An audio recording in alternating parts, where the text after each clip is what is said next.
Hi again. So we have this great program that works very well, and it consists of 3 files, so 2 Python files and 1 .db file where the data is stored.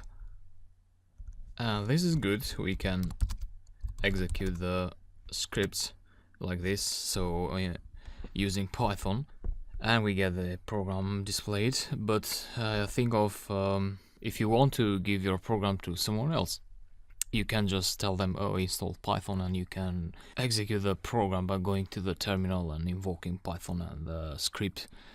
So that may get terribly difficult for users who are not experienced with programming. So in that case, you want to make a standalone executable program that you can just send to anyone, and they can just double click it and go ahead and insert data and retrieve data and so on.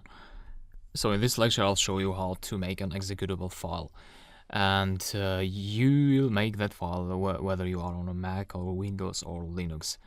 So the code is the same.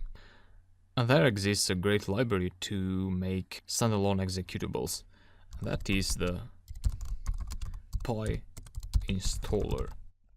So you can install PyInstaller using pip. And now it's terribly easy to make a standalone executable file out of your Python scripts.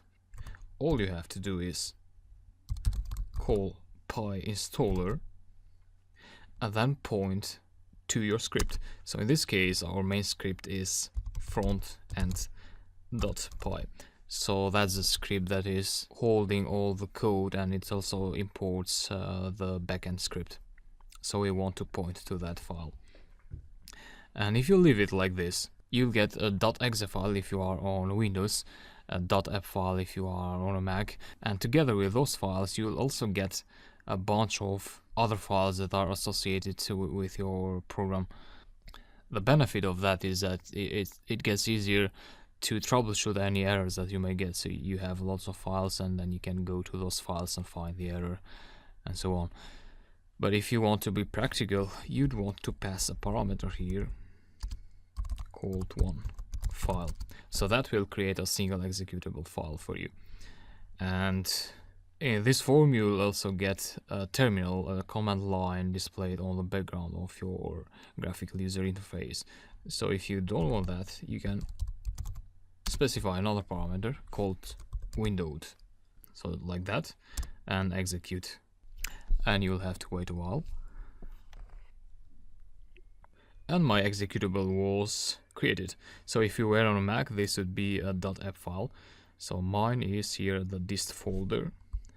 So in this folder, I can look up here. So frontend.exe. If you execute that, you'll get the window.